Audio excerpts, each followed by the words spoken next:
कैसे हैं दोस्तों। नमस्कार। आज के वीडियो में मैं आपको टेली प्राइम के एक अद्भुत फीचर के बारे में इंफॉर्मेशन देने वाला हूं। और वो फीचर है कि एक्सेल से टेली में एंट्री कैसे की जाए। बैंक का स्टेटमेंट अगर एक्सेल फॉर्मेट में है तो क्या मैं उसे टेली में इंपोर्ट कर सकता हूं, और वो सारा ट्रांजेक्शन अगर ऑटोमेटिक टेली में क्रिएट हो जाए तो मेरा बिल्कुल टाइम सेव भी हो जाएगा और मैनुअल एंट्री भी नहीं रहेगी। तो उसी को एक्सप्लेन करने के लिए मैं सबसे पहले यहाँ मेरे बैंक के स्टेटमेंट पे आया हूँ। और अगर आप ये देख पा रहे हैं कि कोटक बैंक का ये बैंक स्टेटमेंट है और उसमें बहुत सारी एंट्रीज है।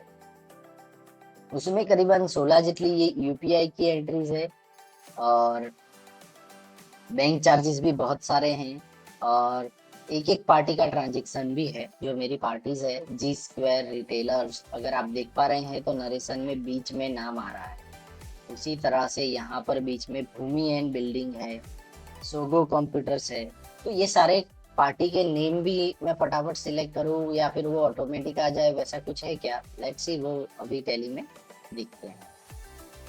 तो यहाँ पर टैली जो है वो यूपीआई के सारे ट्रांजेक्शन कैसे कर सकते हैं वो देखते हैं।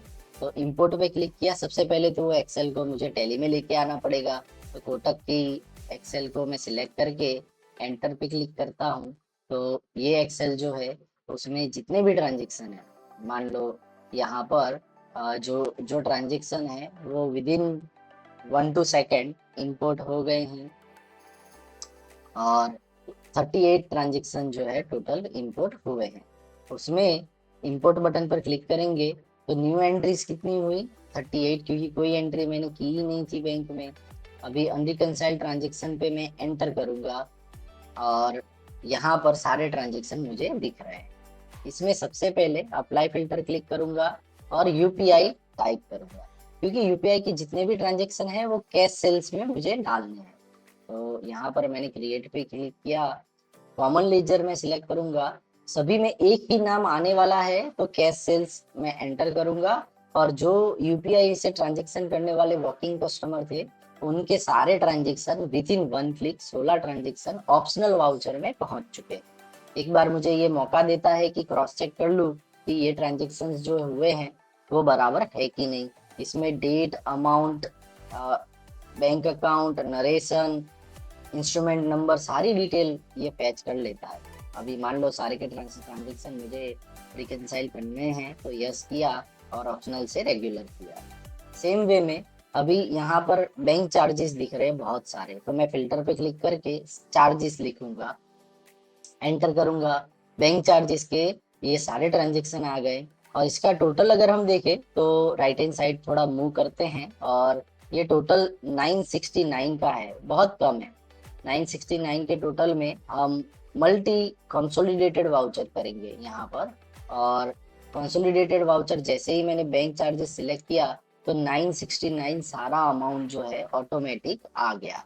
और कंट्रोल ए करके सेव करूंगा तो ये ट्रांजेक्शन जो है वो मेरा सेव हो जाएगा। अभी फिर से मैं सारे ट्रांजेक्शन सिलेक्ट करता हूँ एक को छोड़ के, एक को मैं सिंगल ट्रांजेक्शन में कैसे होता है दिखाऊंगा। यहाँ पर जी स्क्वायर ट्रेडर्स बीच में से कस्टमर का नेम दिख रहा है, भूमि एंड बिल्डिंग्स, सोगो कंप्यूटर्स, फिर आरएम ज्वेलर्स, ये सारे नाम, नेशनल ट्रेडर्स।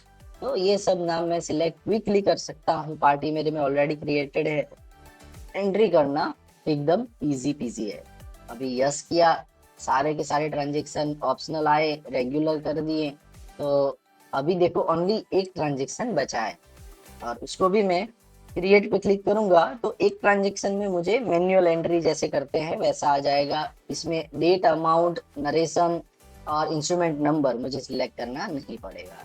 तो अगेंस्ट रेफरेंस जब हम करना चाहे तो एक एक एंट्री भी क्रिएट कर सकते हैं।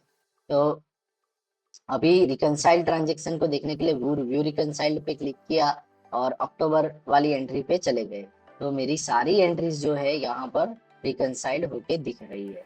और यहाँ पर मुझे बैंक की अमाउंट क्या थी और टैली में क्या है देखना है तो व्यू रिकनसाइल इन्फो पे ब्लू कलर की लाइन बैंक की एंट्री दिखा रही है और ऊपर मैंने जो किया है वो टैली की एंट्री दिखा रहा है। तो वो बैंक चार्जेस में कैसे दिखाएगा जो 10-12 एंट्रीज हमने एक साथ की थी कंसोलिडेटेड वाउचर में। तो लेट्स सी, मैं अमाउंट पे क्लिक करता हूँ और उसके बाद बैंक इन्फो मल्टीपल दिख रहा है, इंस्ट्रूमेंट नंबर मल्टीपल दिख रहा है। तो ये सारे ट्रांजेक्शन का एक कंसोलिडेटेड वाउचर बना है, वो भी यहाँ पर हम चेक कर सकते हैं रिकंसिलिएशन में। तो इस तरह से बैंक रिकंसिलिएशन जो है वो अपना सॉरी ये बैंक एंट्रीज जो है वो single, multi, one two many, हम सारे परम्यूटेशन कॉम्बिनेशन इसमें कर सकते हैं और एक्सेल से बैंक की एंट्री एकदम फटाफट हो सकती है। तो धन्यवाद दोस्तों ये वीडियो को देखने के लिए। और भी ऐसे वीडियो मैं लेके आने वाला हूँ, तो प्लीज़ मेरे चैनल को सब्सक्राइब करिए और मुझे थोड़ा मोटिवेशन दीजिए। So thank you so much for joining.